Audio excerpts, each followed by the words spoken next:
Okay, the problem with the no spin on the starter was not the starter motor. That's good news.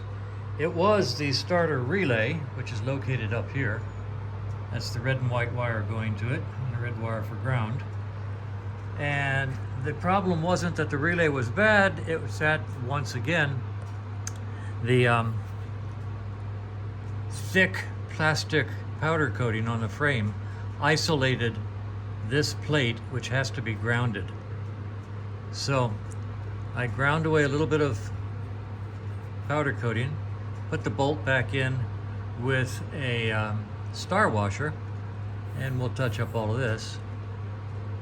And it spins now. So I'm gonna go ahead and I'm gonna push the magic green button, which we sometimes refer to as the electric leg, and the motor should spin. We've got ignition on, and I'm going to push this button, and we should see the starter spin.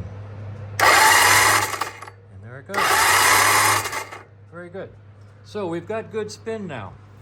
So I'm going to go ahead and close up the primary case, put oil in it, put oil in the oil tank, put some oil in the engine, and I guess it's time to put the gas tank back on because I've got all the wiring fixed. It's correct now. I found all the problems and fixed them. This all gets pulled up into here, and I will tie it down neatly so it's up in here, and drop on the tank.